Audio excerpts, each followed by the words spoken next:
Assalamu alaikum everyone and welcome back. If you see my hand moving, these movements of my hand are brought about by skeletal muscle contractions. While these mechanical events are readily visible, what we can't see are the preceding electrical events prior to these mechanical events. And those electrical events are essential to activate the skeletal muscle cells prior to their contraction. Under resting conditions, as we discussed earlier, the inside of the cell membrane is bit more negative as compared to its outer surface. A state of polarity or hyperpolarization we call resting membrane potential.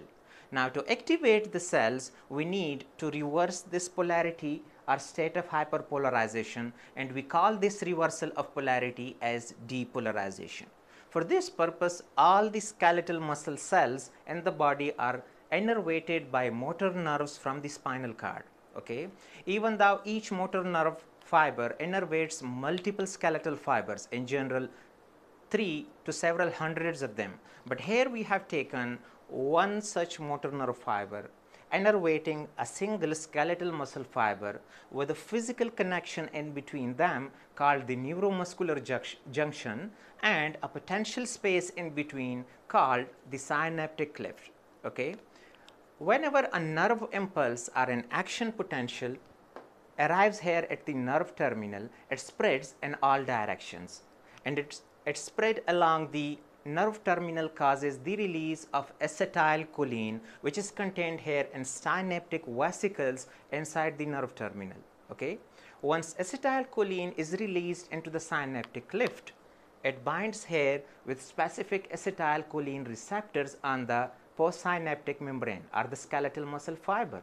Okay, and this binding of acetylcholine with its receptors causes the opening of specific acetylcholine gated sodium channels here in the cell membrane. Okay, because we have more sodium here in the extracellular fluid, the opening of these acetylcholine gated sodium channels causes the rapid influx of sodium ions into the cell interior.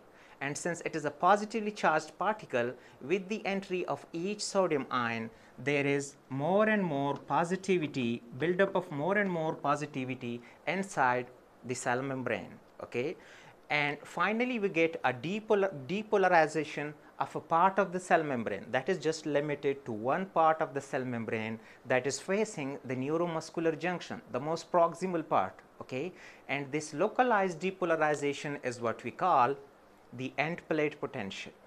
And this is important because the end plate potential is a stimulus for opening of even more voltage gated sodium channels in other parts of the cell membrane.